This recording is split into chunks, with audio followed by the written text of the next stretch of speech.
आज आदरणीय शंकराचार्य जी पर मुकदमा दर्ज हुआ।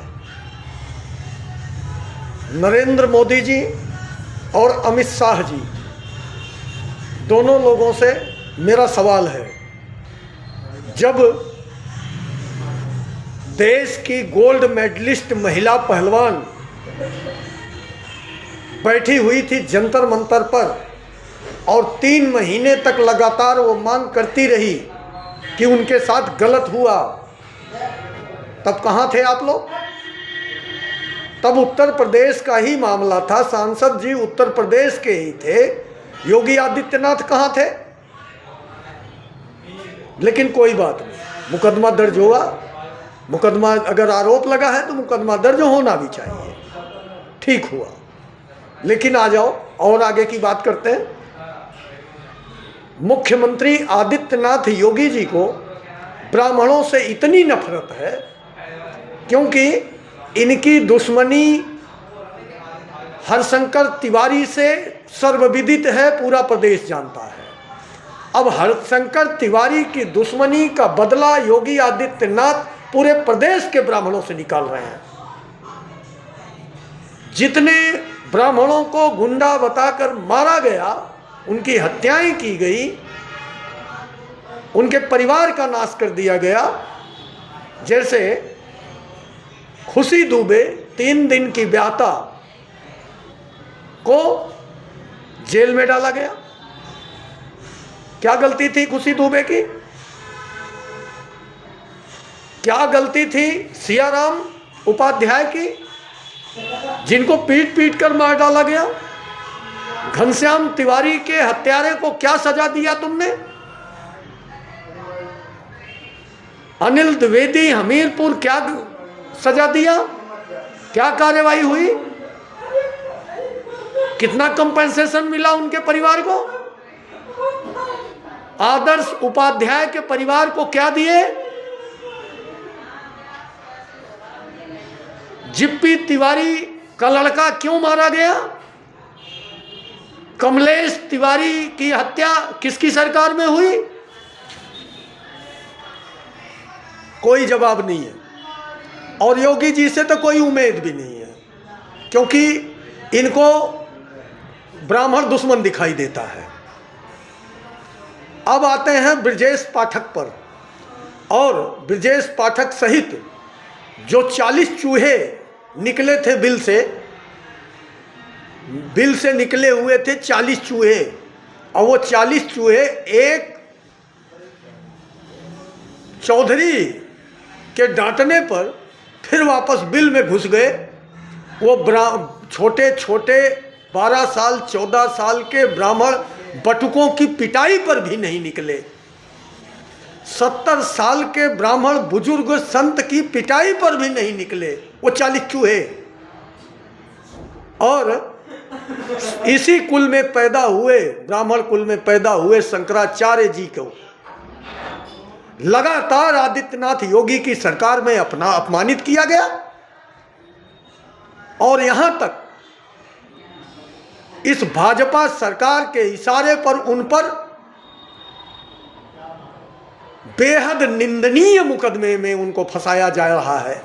जिस तरह से अब तक फर्जी मुकदमों में अन्य ब्राह्मणों को फंसा करके और प्रताड़ित किया गया है। यूजीसी लाया गया, वह किसके लिए था? कितने दिन ये सवर्ण, जितने भी सवर्ण विधायक सांसद हैं भारतीय जनता पार्टी में, एक की भी बोलने की औकात नहीं हुई। ये सुप्रीम कोर्ट के आदेश के बाद निकले बिल से बोलने के लिए।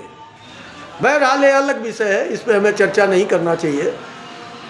ये जब देखा जाएगा, जब इसका चर्चा होगा।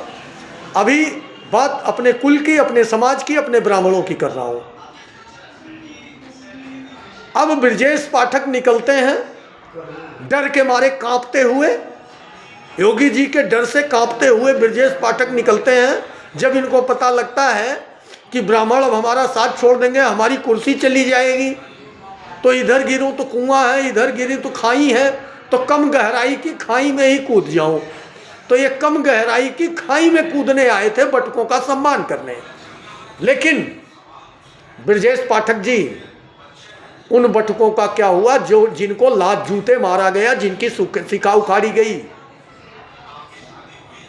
पीटा गया घुरहू को, दवा करवा रहे हो निरहू का। वाह पाठक जी, गजब राजनीति खेलते हो, निपुण हो राजनीति में, एकदम मस्त राजनीति करते हो। अगर तुम्हारा बेटा पीटा जाए ब्रजेश पाठक, कोई पिटाई कर दे तुम्हारे औलाद की, तो पड़ोसी की औलाद की दवाई होगी। और आपको शर्म नहीं आई पाठक जी? आप इतने बड़े ब्राह्मणों ने आपको पद पर बिठाया है, आपको शर्म नहीं आती? ब्राह्मण हो भी या नहीं, क्योंकि जो 70 साल के बुजुर्ग आपके पिता के तुल्य उम्र है उनकी, उनको मारा गया, पीटा गया, अस्पताल में भर्ती किया गया, उस व्यक्ति से मिलने तक की हिम्मत नहीं हुई तुम्हारी? डर के मारे कांप रहे हो योगी जी के। ये कुर्सी है, अर्थी नहीं है कि उठ नहीं सकते। अगर अपने कुल का सम्मान दांव पर लगा हुआ है तो छोड़ दो इस कुर्सी को।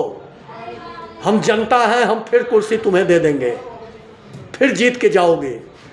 लेकिन अगर इसी तरह की बेशर्मी कायम रही, अगर मुख्यमंत्री होके आदित्यनाथ योगी ब्राह्मणों को प्रताड़ित कर सकते हैं, तो उप मुख्यमंत्री होके ब्रजेश पाठक ब्राह्मणों की रक्षा के लिए खड़े भी हो सकते थे।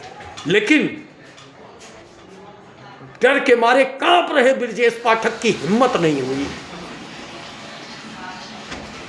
अब ब्रजेश पाठक जी को बताना चाहूंगा, चुनाव फिर आने वाला है, शंकराचार्य जी तक को छोड़ा नहीं जा रहा है। आपके ऊपर पूरे ब्राह्मण समाज की निगाह है, ध्यान रखना इस चीज को। जिस पार्टी में आप चले जाओगे ब्राह्मण उस पार्टी को वोट नहीं देगा, ये चीज ध्यान रखना।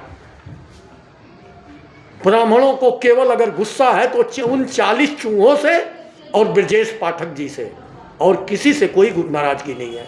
योगी आदित्यनाथ तो दुश्मन मानते ही हैं, तो उनसे क्या नाराजगी?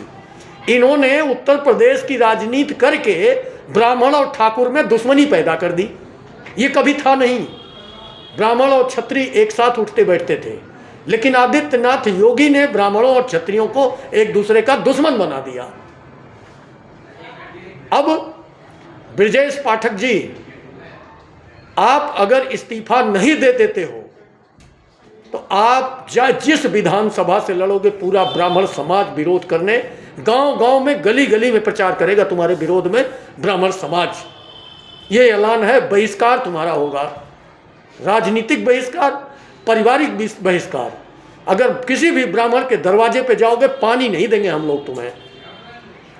नमस्कार, जय हिंद, जय भारत माता, जय परशुराम।